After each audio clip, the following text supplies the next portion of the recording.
Okay, so now we have an example of problem solving where we apply the problem solving guidelines that we have been developing. Okay, so here is the description of the problem.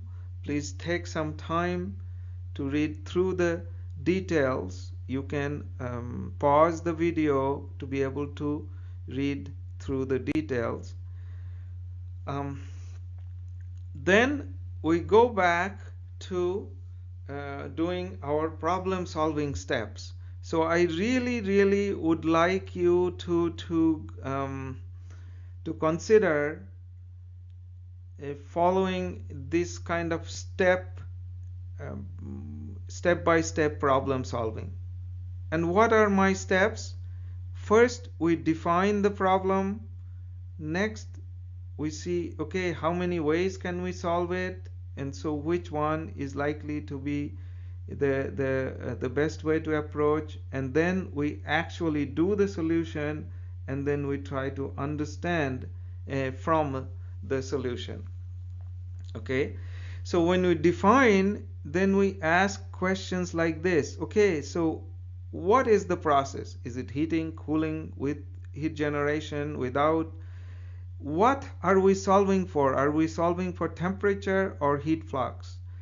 And then the schematic and given data. Okay, so let's see, we try to apply. So this problem says it's a slab, so that's my schematic, and the slab has heat generation in it, so heat is generated and then it leaves from the surfaces. So that's kind of the idea of the process.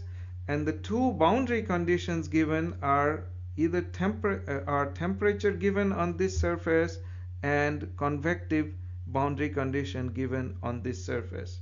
So this is my schematic.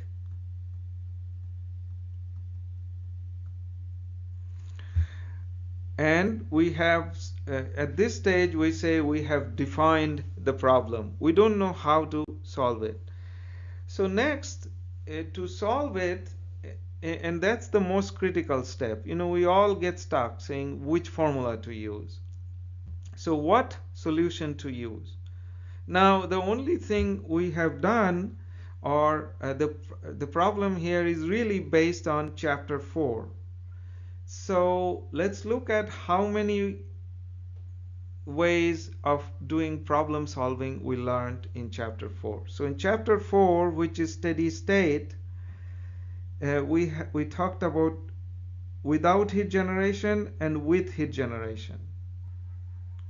Okay, and then but this problem is with heat generation. Okay, we did a solution in the text where we had a slab with heat generation. So this solution I may be able to use, except that the one we did in class had temperature given on both boundary, and our case has temperature given on one and convection. So this is not matching. So if it doesn't match, then the solution is going to be different. So we cannot use the solution that we derived. So we have to derive one from scratch by solving the governing equation boundary condition. Okay. So how do we do things from scratch? Again, we just we discussed that we start from the physical situation. We write a schematic, and we write the governing equation, boundary condition, and and then solve. So the schematic we already have. It's a slab, and it is this region that we are solving for. And then now, so let's do the governing equation for the domain. So if it's a slab, it is Cartesian. And so Cartesian equation we can write as this.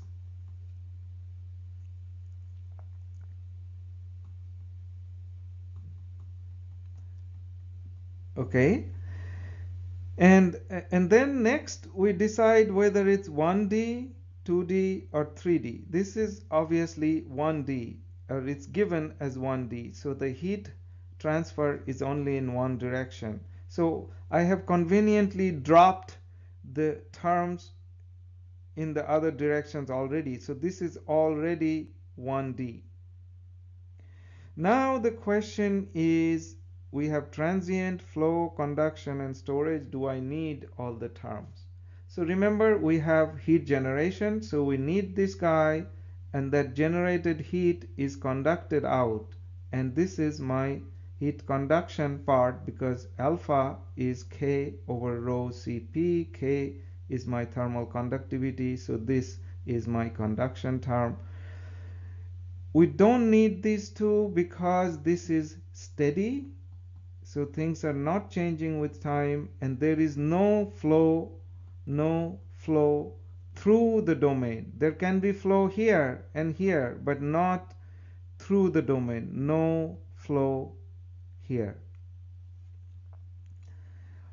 Okay, so then our governing equation now is this part, K d square T dx square plus Q equal to 0. I've dropped out the rho Cp. Then we look at boundary conditions. So how many? This is in X and it's second order, so I need two conditions. So I need two conditions, and what are they? So if this is my boundary 1 and this is a boundary 2, then for 2 it's temperature given, T equal T at x equal to 0 is some temperature given. Okay, and this one at 1 is convection. Convection boundary condition is del T del x at x equal to L, where this distance is L. So L is equal to H times T at x equal to L minus T infinity. Okay. And so those are my two boundary conditions. So I had one temperature given and one convection. I don't need the transient condition. So now we simply need to solve this equation for these two boundary conditions. Okay, so we start to solve. This is my equation repeated here, and the boundary conditions are also repeated.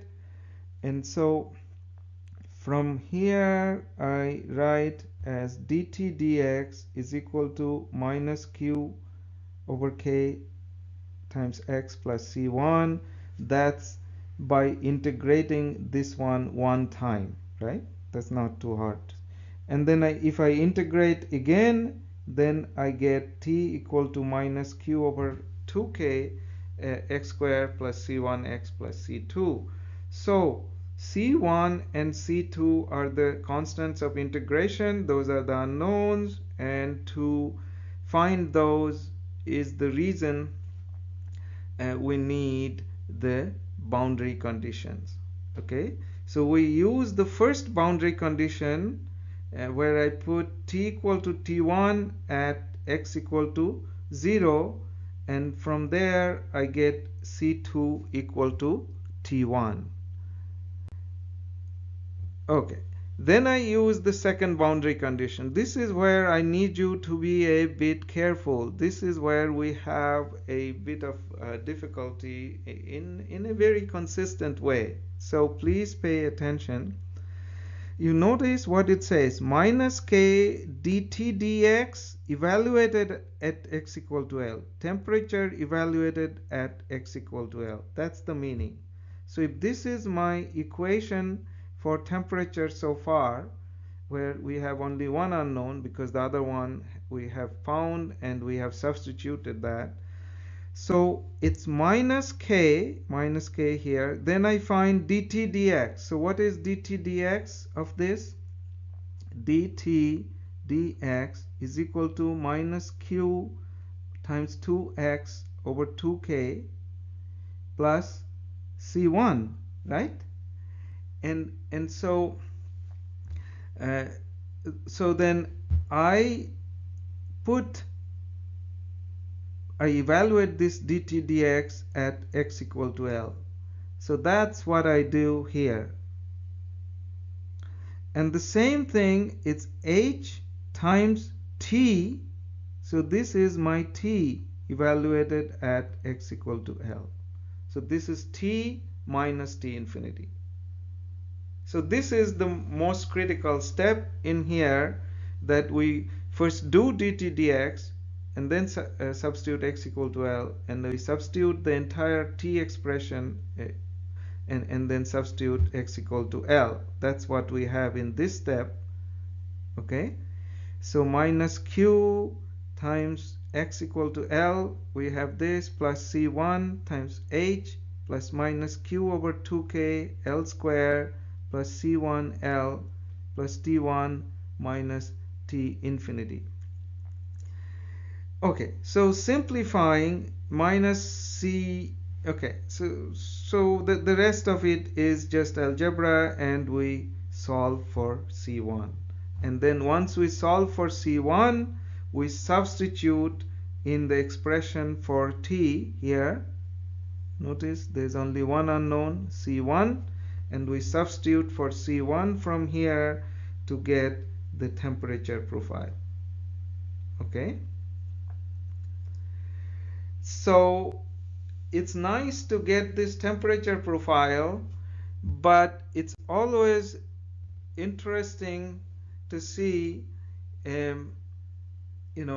what do we learn from it, because if we have this big algebraic equation, it doesn't tell me anything by itself. So a good idea would be to plot this. Now we're not going to get into plotting, but plotting does give you insight as to exactly how does it behave. But we can check one little thing. Does it satisfy the two boundary conditions? So for example, at x equal to 0, t is equal to t1. It does satisfy that one. Then can you check whether this is satisfied?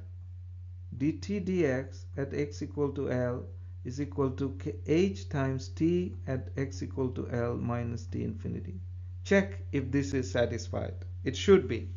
Otherwise, we have a mistake, because our solution has to satisfy the two boundary conditions. Compare with the solution we did in the past. So how do I compare this solution with the one we did in the past? So what we did is a slab with both sides temperature given, right? That was the condition. This is a bit of a work to be able to show that this is indeed the case. I have done it. You can check. So first is, you notice that the boundary condition for the one we did in the chapter is temperature given, but here it's convection, so which is not the same. However, this temperature given is equivalent to h goes to infinity.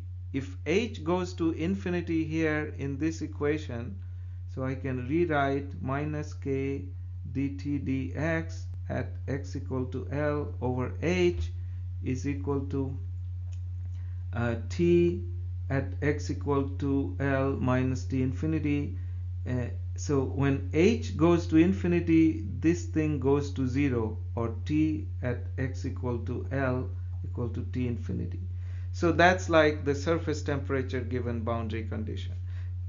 So conversely, if we have a surface temperature given boundary condition, that is equivalent to h going to infinity. So if you put h going to infinity here, which we can try to do a little bit, So I get the first term as t equal to minus q x squared over 2k plus, if h goes to infinity, then we get, if we divide the numerator and denominator by h, then wherever we will have h remaining, that's the term that will go to 0. The other term will stay fine. So ql square over 2kl plus this term, next term, as h goes to infinity, it is 0.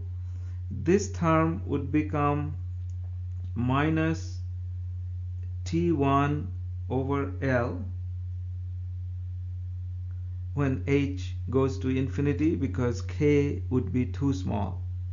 Or you can think of dividing throughout by h, so this k over h would go to 0.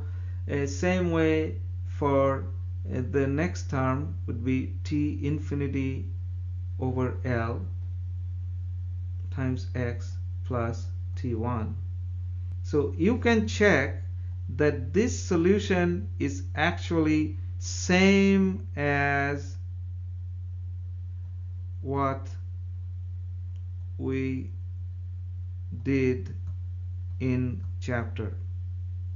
Why doesn't it look the same? It's because in the chapter we said x equal to 0 is here, whereas x equal to 0 is this point for this solution here. This solution we derived assuming x equal to 0, but the solution in the book assumes x equal to 0 at the symmetry. That's why algebraically they don't look the same, but they are indeed the same solution. Again, check. Okay, so that's evaluating, and likewise you can also check that when h goes to infinity and t infinity is same as t1, meaning we have both temperature on both sides, then it should be symmetric. Actually, that's when it is exactly equal to what we derive. This other case will have slightly different solution because the bottom and the top are different. Okay, and then interpreting, if temperature around the top surface is warmer than the bottom temperature, then the warmest location moves toward the top. So you can actually find where temperature is maximum by taking a derivative of this with respect to x and equal to 0, and you can find where you have the highest temperature.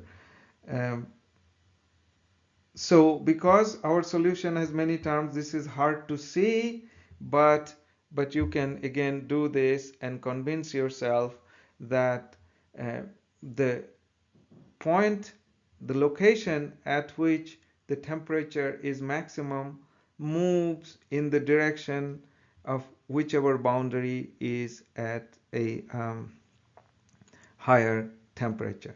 Okay, so that's all this is interpreting and evaluating the solution. So we get something out of it. We didn't just derive the solution to match the answer. That's not how we work in real world. The reason we developed this model is to have a better understanding of the system, better predictability, to be able to say why something is happening or which direction things will go if, let's say, heat generation goes higher or lower, or the temperature goes higher, or a temperature at the surrounding, or the surrounding air temperature goes higher or lower. Which way would things change? That is the reason for getting this kind of temperature profile.